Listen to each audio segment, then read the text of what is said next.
باللہ من الشیطان الرجیم بسم اللہ الرحمن الرحیم۔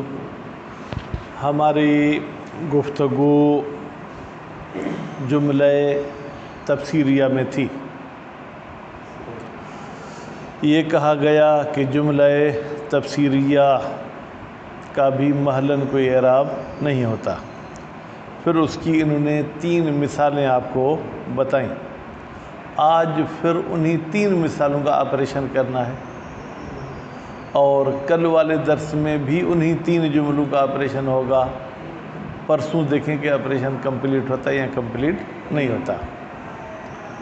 اب یہاں پر یہ جو 3 مثالیں دیں، ان میں ایک آدھا ایسے جملہ بھی تھا جو جملہ انشائیہ تھا۔ فرماتے ہیں کہ کیا جملہ انشائیہ جملہ تفسیریہ بن سکتا ہے یا جملہ انشائیہ جملہ تفسیریہ نہیں بن سکتا؟ ایک یہ بات۔ دوسری بات ہم آپ سے یہ پوچھیں گے کہ اوپر جو آیت آپ نے پڑھی تھی حل ھذا، اس میں حل کو آپ نے نفی کی معنی میں کیوں لیا؟ اور تیسری بات یہ ہم کہیں گے کہ یسجننہ، کہ یہ جملہ تفسیریہ ہی ہے یا کچھ اور بھی ہو سکتا ہے۔ ٹھیک ہے؟ اور اسی طریقے سے جو ہے کیا ہے، یہ جو جملے کو آپ جملے تفسیریہ کہہ رہے ہیں، ان میں کیا جملے تفسیریہ کے علاوہ کوئی اور بھی احتمال پایا جاتا ہے یا کوئی اور احتمال نہیں پایا جاتا؟ فرماتے ہیں کہ ہم کہتے ہیں کہ بھائی جملہ انشائیہ کے مفسر بننے میں کوئی بھی رکاوٹ نہیں ہے۔ ٹھیک ہے؟ یعنی جملہ انشائیہ جملہ تفسیریہ بن سکتا ہے خاص طور پر 2 جگہوں پر، جب وہ مفسر بھی جملہ انشائیہ ہو۔ مفسر جملہ انشائیہ ہوگا تو مفسر جملہ انشائیہ ہو سکتا ہے۔ ایک مورد مثال کتاب میں پڑھیں گے۔ دوسرا مورد یہ ہے کہ جب ہمارا مفسر جو ہے کیا ہے، وہ مفرد ہو، بظاہر جملہ ہے لیکن اس جملے کا جو مفہوم لیا جائے گا وہ مفہوم اس کا اگر مفرد نکلتا ہے تو اس صورت میں بھی جملہ انشائیہ جو ہے وہ مفسر بن سکتا ہے۔ مفسر یعنی جملہ تفسیریہ بننا چاہے تو بن سکتا ہے۔ ٹھیک، اس کے بعد پھر فرماتے ہیں کہ یہ جو ہم نے حل کو، بھائی میرے ادھر توجہ کریں، یہ جو ہم نے کہا تھا کہ حل جو ہے کیا ہے، اس کو آپ کو نفی کی معنی میں لیں۔ یہ کوئی جناب تفسیر کے لیے ضروری نہیں ہے کہ جہاں بھی جملہ تفسیریہ میں حل آئے تو وہ نفی کی معنی میں ہوگا۔ اصل یہاں پر جو کہ صنعت، یوں سمجھیں کہ ایک قسم کا علمی فن ہے، اس صنعت نے تقاضا کی تھی کہ آپ حل کو جو نفی کی معنی میں لیں تاکہ یہ پھر استثناء جو ہے یہ مستثنی مفرغ ہو جائے، کیونکہ مستثنی مفرغ کلام مثبت میں نہیں ہوتا، وہ کلام منفی میں ہوتا ہے۔ دیکھیں حل ھذا الا بشر، حل کو یعنی لا ھذا الا بشر، لا کے بعد الا آ گیا تو یہ مستثنی مفرغ ہو گیا۔ تو فرماتے ہیں کہ یہاں پر صنعت کی وجہ سے ہم نے حل کو نفی کی معنی میں لیا ہے، جملہ تفسیریہ کی وجہ سے اس کو نفی کی معنی میں لینا ضروری نہیں تھا۔ خوب، یہ بات تو یہاں پر کیا ہے ختم ہو گئی۔ اس کے بعد پھر کہتے ہیں یہ جو لیسجننہ کو ہم نے جملہ تفسیریہ کہا تھا، ہم اس کو جواب بھی مان سکتے ہیں کس کا؟ بدا کا۔ ٹھیک ہے بھائی، بدا کا جواب کیسے ہوگا؟ کہتے ہیں بدا جو ہے کیا ہے، وہ افعال قلوب میں سے ہے۔ ان کے دل میں خیال آیا، ان کو اچانک یہ سوچ کا کوئی تعلق اعضاء کے ساتھ تو نہیں ہے، اس کا تعلق کس کے ساتھ ہے؟ اعضاء کے ساتھ ہے۔ اور جب یہ افعال قلوب میں سے ہو جائے گا تو جیسے قسم کو جواب کی ضرورت ہوتی ہے، اسی طریقے سے افعال قلوب کو بھی جواب کی ضرورت ہوتی ہے۔ تو نتیجے میں لیسجننہ یہ جملہ تفسیریہ نہیں ہوگا بلکہ بدا کا جواب ہو جائے گا۔ کہتے ہیں بھائی ہم آپ کی ایسے بات نہیں مانیں گے جیسے کسی ادیب کا کوئی شعر ہمیں نہ سنائے، پہلے ہمیں کوئی شعر سنائے، ٹھیک ہے، اس شعر کے بعد پھر ہم آپ کی بات مان سکتے ہیں۔ کہتے ہیں جی ہاں، شاعر صاحب نے کہا ہے وَلَقَدْ عَلِمْتُ، بے تحقیق مجھے یقین ہو گیا، لَتَأْتِيَنَّ مَنِيَّتِي، کہ تم ضرور بضرور مثلا میری تمنا کو آؤ گے، میری تمنا کو پورا کرو گے۔ اب کہتے ہیں دیکھیں یہاں پر علمتو کے بعد لَتَأْتِيَنَّ اس کا جواب آ گیا۔ خب بس جب شعر میں ایسے آ گیا، ویسے تو قرآن کے لیے آپ کو شعر دلیل نہیں بنانی چاہیے، لیکن اگر آپ یہ زبان سمجھتے ہیں تو ہم نے یہ شعر بھی آپ کے سامنے پیش کر دیا۔ بات واضح ہوگی۔ الکوفی لا یوفی، کوفی وفا نہیں کرتا۔ کوفے والے کہتے ہیں لیسجنن، نہ جملہ تفسیریہ ہے نہ جو ہے کیا ہے یہ جواب ہے کس کے لیے؟ بدا کے لیے۔ بھائی پھر یہ کیا کہتے ہیں؟ یہ فاعل ہے۔ اچھا جملہ بھی فاعل ہو سکتا ہے کیا؟ کہتے ہیں جی ہاں، جملہ بظاہر جملہ فاعل ہے، حقیقت میں یہ جملہ مضاف الیہ ہے ایک مفرد کا، حقیقت میں جو ہے کیا ہے وہ مفرد جو ہے کیا ہے وہ فاعل ہے۔ ٹھیک، مثلا وہ کیا ہے؟ مثلا کہتے ہیں جیسے آپ کہتے ہیں یعجبنی تقومو، اصل میں تقومو یہاں پر کیا ہے؟ یعجبنی قیامک، مجھے تیرے قیام نے تعجب میں ڈال دیا۔ ٹھیک ہے، اسی طریقے سے بدا، ٹھیک ہے، سجنہ، اس کا قید ہونا یہ ظاہر ہو گیا، اس کا قید ہونا ان کے خیال میں آ گیا۔ بات واضح ہوگی؟ تو کہتے ہیں اس طریقے سے ہوگا۔ لیکن بھائی شعر کے اوپر سوا شعر بھی ہے، کہتے ہیں بھائی تقوم سے پہلے اگر ان کو آپ تقدیر میں مانیں گے تو وہ اس کو تعویل مصدر میں لے جائے گا، پھر تو یہ فاعل ہو سکتا ہے۔ لیسجنن سے پہلے تو کوئی ایسی چیز نہیں ہے، تو کوفی کہتے ہیں اس کا جواب ہم دینے کے لیے تیار ہیں۔ اس سے پہلے ہم ایک لفظ کو تقدیر میں مانیں گے جو مضاف ہوگا۔ بھائی وہ کیا لفظ ہوگا؟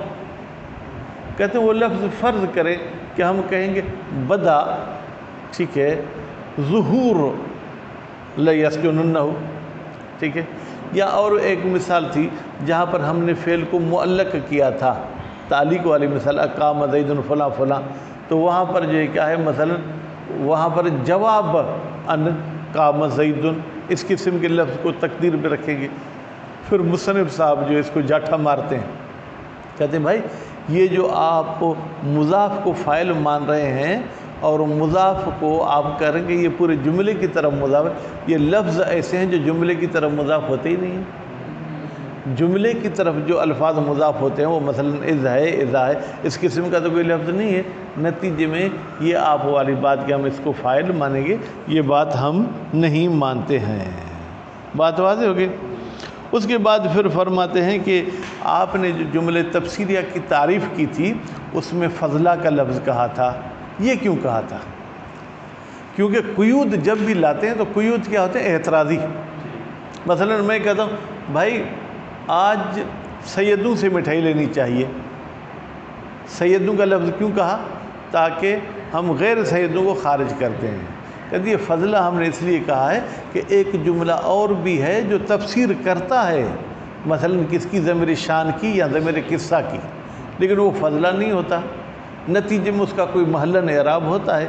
یہ فضلے کی قید لگا کے ہم نے اس جملے کو جو ہے کیا وہ خارج کر دیا ہے۔ اور اسی طریقے سے باب اشتغال میں بھی جملہ تفسیر کرتا ہے اس عامل محذوف کی، ٹھیک ہے، تو وہ بھی جو مفسر ہے وہ کیا ہے جناب، وہ اس قسم کا ہے کہ وہ کشف کرتا ہے حقیقت کو بھی اور اس کے ساتھ ساتھ جو ہے کیا اس کا بھی محلاً کوئی اعراب ہوتا ہے۔ ہم نے یہ قید لگائی تاکہ ان جملہ کو مفسرہ تو ہیں، فضلہ کے قید سے ان کو جو ہے کہ خارج کر دیں۔ کس بات سے؟ لا محل والی بات سے، بلکہ ہم کہیں گے ان کے لیے کوئی محلاً اعراب ہوتا ہے۔ بات واضح ہوئی؟ تو یہ پڑھتے ہیں بسم اللہ الرحمن الرحیم، ثم اعلم، ٹھیک ہے بھائی، وہی گویا کہ تلقین والی بات ہے، کیونکہ آج کل پڑھنے کی بات ختم ہو گئی۔ جیسے میت کو کچھ سمجھانا چاہتے ہیں تو آج کل معاشر میں پڑھائی سے سمجھانی ہوتی ہے، اے علم افہم، ٹھیک ہے، کیا جانوں؟ انہو میں پڑھ رہا ہوں ذیشان صاحب، انہو نہیں پڑھ رہا ہوں، کیوں؟ بیچ میں آیا نہیں جناب، مادہ عالم ہے، ہاں مادہ علم۔ انہو شان یہ ہے لا یمتنع، منع نہیں ہے کس بات کی؟ کون الجملۃ الانشائیۃ مفسرۃ بنفسہا، مفسرتاً کو بھی میں نے منصوب پڑھا، انشاءاللہ مباحثہ آپ لوگ کریں گے، کیونکہ زوال تک کافی ٹائم ہے تو کچہری میں ٹائم نہیں پورا کیا کریں۔ منع نہیں ہے جملہ انشائیہ کا مفسرہ ہونا بنفسہا، کوئی دوسری باہر سے رکاوٹ آ جائے وہ الگ بات ہے، لیکن خود انشائیہ ہونا مفسرہ ہونے کے ساتھ جو ہے کیا ٹکراؤ نہیں رکھتا۔ وَيَقَعُ ذَلِكَ، اور واقع ہوتا ہے یہ کا مطلب کیا ہے؟ جملہ انشائیہ مفسرہ فی موضعین، دو جگہوں پر، احدہما، اب احدہما ہونا چاہیے یا احدہما ہونا چاہیے، بہرحال یہ آپ لوگوں کا مسئلہ ہے۔ ان یکون المفسر انشاء ایضاً، مفسر بھی انشاء ہونا چاہیے، بھی کا مطلب کیا ہے؟ مفسر بھی انشاء ہونا چاہیے، مفسر بھی انشاء ہونا چاہیے۔ جیسے احسن الی زید، احسن بیٹا کون سا فعل ہے ذیشان؟ احسن جی یہ امر ہے۔ احسن تم، کس باب سے شاہ صاحب؟ احسن تم، زید کے ساتھ احسان کرو۔ اب احسان کرو یعنی روٹی کھلاؤں، پانی پلاؤں، سونے کی جگہ دوں، ٹھیک، یہ سب احسان ہے نا۔ فرماتے ہیں اعطہ الف دینار، ویسے احسن کی تفسیر یہ کہ اسے 1000 دینار دے دو۔ آج کل سب سے زیادہ ضرورت کس کی ہے؟ پیسوں کی ہے، ٹھیک ہے۔ اب دیکھیں اعطہ یہ بھی فعل امر ہے، یہ تفسیر کر رہا ہے کس کی؟ احسن کی، مفسر بھی انشاء، ٹھیک ہے، مفسر بھی انشاء۔ والثانی، دوسرا مورد، ان یکون المفسر، یکون میں بیٹھا ایک ضمیر جو پلٹ رہی ہے کس کی طرف؟ مفسر۔ مفسر کیا ہونا چاہیے؟ مفردن، مفرد ہونا چاہیے، مؤدین معنی الجملۃ، لیکن گویا کہ وہ جملے کی معنی دے رہا ہے مفرد، لیکن اس کو جب دیکھیں گے تو جب تک جملے والا مطلب نہیں نکالیں گے تب تک جو ہے کیا ہے بات ٹھیک نہیں ہوگی۔ جیسے وہ اسر النجوى الذین ظلموا، اب یہاں پر جو ہے کیا ہے جناب؟ وہ اسر النجوى الذین ظلموا، یہ الذین ظلموا تفسیر کر رہے کس کی؟ اسرو کے واو کی، ٹھیک ہے، واو فاعل ہے، اسرو کا مفرد ہے، لیکن فاعل اکیلا جو ہے گویا کہ کوئی کام کا نہیں ہوتا ہے جب تک کہ اس کے فعل کو بھی مد نظر نہ رکھا جائے۔ اسر النجوى، انہوں نے آہستہ سے سرگوشی کی، وہ کون ہے؟ الذین ظلموا، جنہوں نے ظلم کیا تھا۔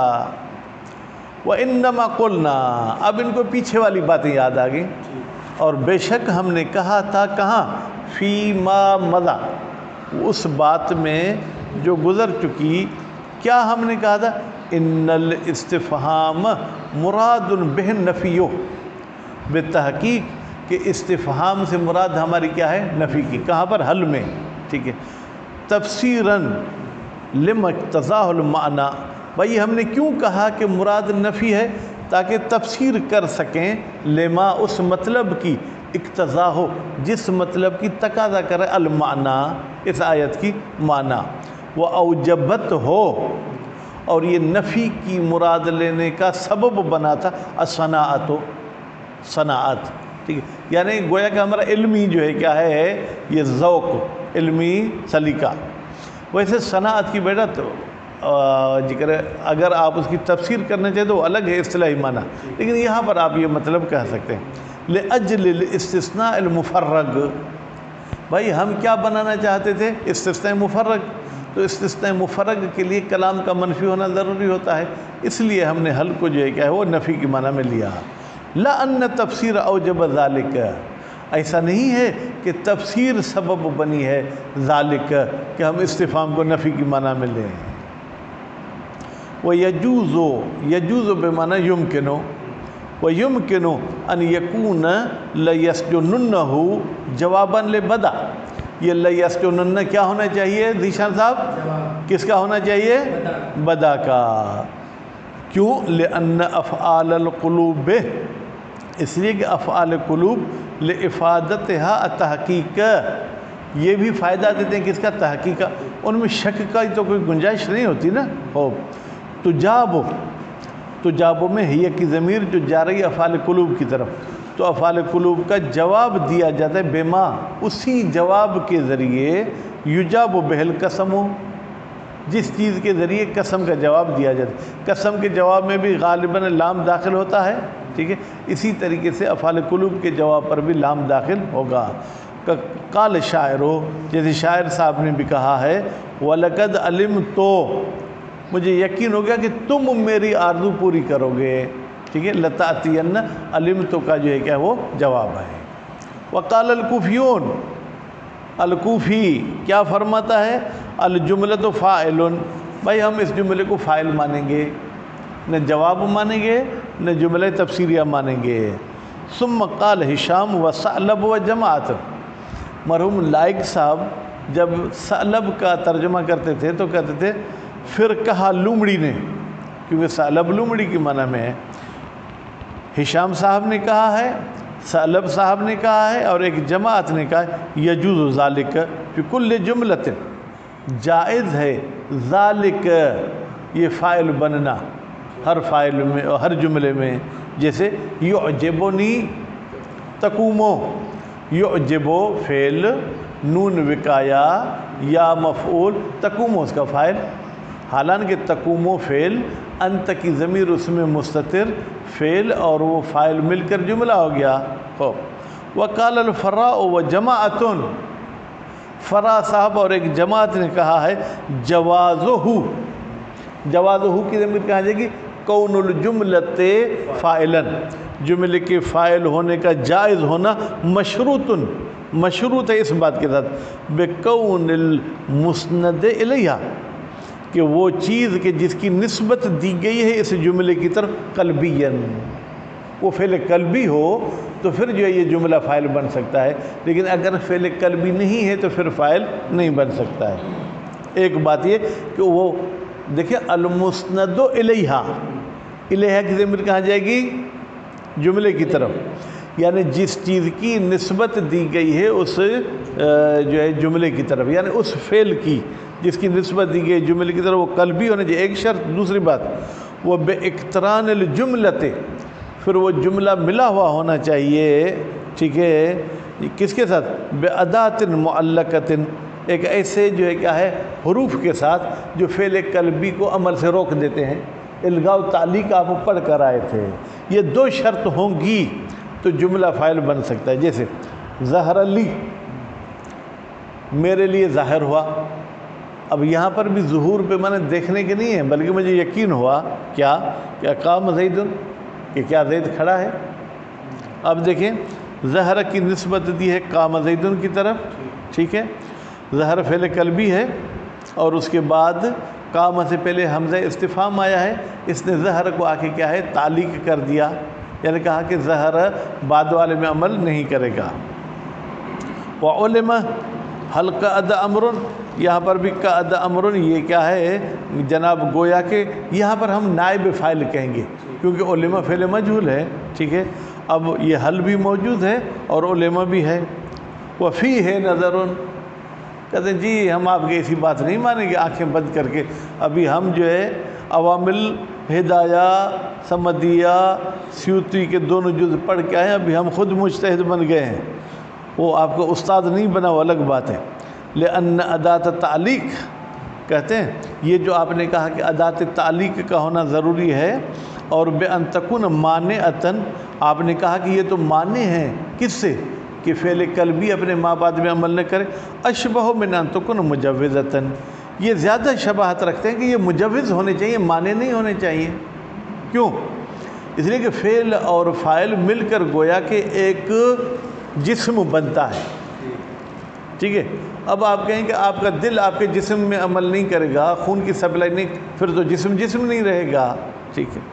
وَكَيْفَ تُعَلِّقُ الْفِعْلَ، تو اللہ کو اگر پڑھیں گے تو بیٹا اس میں ایک ضمیر ہوگی جو جائے گی کس کی طرف، ادات کی طرف۔ یہ ادات کیسے معلق کریں گے فعل کو، اما اس چیز سے، ہوا وہ چیز، من الفعل کالجزء، وہ فعل سے جز کی طرح ہے، ٹھیک ہے، یا یوں کہیں وہ بس ایسے ہی پڑھیں، ٹھیک ہے۔ وہ بعدو، ٹھیک ہے بیٹا، یہ تو بحث انقلت ہو گئی۔ وہ بعدو فالحق، بھائی آپ بتائیں حق کیا ہے، آپ نے اپنا علمی زور لگا کے سامنے والے کو گرا بھی دیا، آپ بتائیں کیا مسئلہ ہے، فرماتے والفلحق کو ان المسألۃ صحیحۃ، ٹھیک ہے، یہ مسئلہ صحیح ہے کہ جملہ فاعل بن سکتا ہے، ٹھیک، ولیکن مع الاستفہام خاصہ دون سائر المعلقات، لیکن یہ صرف استفہام میں ہوگا، دوسرے معلقات میں ایسے نہیں ہوگا۔ ولا ان الاسناد الى مضاف محذوف لا الى الجملہ، اور دوسری بات حق یہ ہے کہ یہ جو نسبت دی گئی ہے اس فعل کی، یہ جملے کی طرف نہیں ہے، حقیقت میں ایک مضاف کی طرف اس کی نسبت ہے۔ وہ مضاف کس کی طرف ہوا تھا؟ جملے کی طرف۔ وہ مضاف ہے کہاں؟ محذوف ہے، لا الی الجملۃ۔ الا ترى، کیا تم نہیں دیکھتے کہ ان المعنی ظہر لی جواب اقام زید، اصل میں یوں تھا، میرے لیے ظاہر ہوا جواب کہ کیا زید کھڑا ہے، ٹھیک ہے، اے جواب قول القائل ذالک، یعنی جواب اس بندے کا جو کہنے والا تھا، ذالک اقام زیدون، ٹھیک ہے۔ وَكَذَلِكَ فِي عَلِمَ اَقَعَدَ أَمْرٌ، اس میں بھی علم کے بعد کوئی مفرد کو آپ تقدیر میں رکھیں گے جو مضاف ہوگا جملے کی طرف۔ وَذَلِكَ لَابُدَّ مِن تقدیر، بھائی تقدیر میں کیوں رکھیں؟ کہتے ہیں اگر تقدیر میں نہیں رکھیں گے تو آپ ایک تناقض کے مرتکب ہوں گے۔ کیسے؟ افعال قلبی یقین کی معنی دیتے ہیں یا نہیں؟ اس کے بعد پھر سوال کرنا یہ فضول نہیں ہے۔ میں کہتا ہوں مجھے یقین ہے کہ یہ ہشام ہے، پھر کہتا ہوں مجھے یقین ہے کہ کیا یہ ہشام ہے؟ بھائی یقین اور کیا، یعنی سوال آپس میں تعلق ہی نہیں رکھتے نا، اس لیے میں یہ کہوں گا مجھے یقین ہے کہ کہا ذیشان نے کیا یہ ہشام ہے، یعنی مجھے یہاں پر ہشام ہونے کا یقین نہیں ہے، مجھے یہاں پر ان کے سوال ہونے کا یقین ہے، ٹھیک ہے۔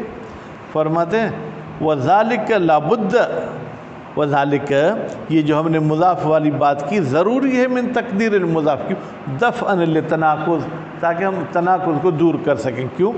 اذ ظہور الشیء، اس لیے کہ کسی چیز کا ظاہر ہونا کس میں؟ ظہر میں، والعلم بہ، ٹھیک ہے، اور کسی چیز کا علم ہونا علم میں، منافیان للاستفہام، یہ استفہام کے ساتھ منافات رکھتے ہیں۔ کیوں؟ المقتضی، یہ استفہام تقاضا کرتا ہے للجہل بہ، کہ آپ اس چیز سے جاہل ہیں، اور ادھر آپ علم کی بات کر رہے ہیں اور ظہور کی بات کر رہے ہیں۔ فَإِن قُلْتَ، اگر آپ کہیں لَيْسَ هَذَا مِمَّا تَصِحُّ فِيهِ الْإِضَافَةُ إِلَى الْجُمَلِ، بھائی یہ جو آپ نے الفاظ کہے ہیں کہ یہ مضاف ہوں گے جملے کی طرف، یہ تو ان الفاظ میں نہیں ہے کہ جن کا جملے کی طرف مضاف ہونا صحیح ہے، تو نتیجے میں یہ اضافت والی بات صحیح نہیں ہوگی۔ قلنا، پھر جناب جواب دیتے ہیں، کیا کہتے ہیں ہم؟ ان الجملۃ التی یراد بها لفظ، بتحقیق کہ وہ جملہ کہ جس سے ارادہ کیا جاتا ہے لفظ کا، پورے مطلب اور مفہوم کا ارادہ نہیں کیا جاتا ہے، یحکم لها بحکم المفردات، اس کے لیے مفردات والا حکم لگایا جاتا ہے، تو نتیجے میں کوئی تناقض وغیرہ نہیں ہوگا۔ گویا کہ آپ مجھ سے کچھ پوچھ ہی نہیں رہے ہیں، اس جملے کو فاعل مفعول والی حیثیت ہی نہ دیں، ٹھیک ہے۔ تو جب یہ جملہ مفرد کے حکم ہے تو مفرد کی طرف جواب مضاف ہو سکتا ہے، مفرد کی طرف کوئی اور لفظ بھی مضاف ہو سکتا ہے۔ وقید الفضلت، بھائی ابھی تک تو مشہور فضلہ تھا، لیکن میں نے ڈکشنری میں دیکھا تو یہ فضلہ مناسب ہے، فضلہ مناسب نہیں، فضلہ یعنی فالتو، ٹھیک۔ پھر ضابط، کہتے ہیں یہ جو ہم نے فضلے کی قید لگے، ضابط یعنی تفسیریہ کے ضابطے میں، کہ تفسیریہ کا ضابطہ کیا ہے؟ فرماتے احتراز عن الجملۃ المفسرۃ لضمیر الشان، یہ قید گویا کہ ہمیں بچاتا ہے، ٹھیک ہے، پرہیز کراتا ہے اس جملے سے جو تفسیر کرتا ہے ضمیر شان کی۔ فإنہا، بتحقیق یہ جملے مفسرہ، کون سا؟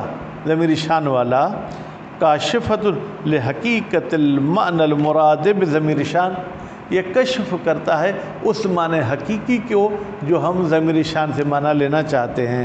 وَلَهَا مَوْضِعٌ بِالْإِجْمَاع، اور ضمیر شان کی جو تفسیر کرتا ہے اجماع ہے نحویوں کا، اس کا محل اعراب ہوتا ہے۔ ضمیر شان اگر مرفوع ہے تو فرض کریں یہ بھی مرفوع ہے، یا اس حوالے سے عامل اور جملے کی بناوٹ کو ہم دیکھیں گے۔ لِأَنَّهَا خَبَرٌ فِي الْحَالِ اور فِي الْأَصْلِ، اس لیے کہ یہ جملہ حقیقت میں جو ایک حال یعنی ابھی جب یہ تفسیر کر رہا ہے جملہ ضمیر شان کی، تو یہ خبر ہے، والخبر مرفوع، ٹھیک ہے، یا تو ابھی یہ خبر ہے او فی الاصل، یہ اصل میں ہی یہ خبر تھا، ٹھیک ہے۔ وہ انل، اور اسی طریقے سے ہم نے اعتراض کیا اس جملے سے المفسرت فی باب الاشتغال، جو تفسیر کرتے ہیں باب اشتغال کی، فقد قیل، بے تحقیق کہا گیا ہے، انہا تکون ذات محل، بے تحقیق انہا، یہ باب اشتغال والا جملہ مفسرہ بھی محلن ہوتا ہے، کما سیاتی، جیسے ان قریب آئے گا۔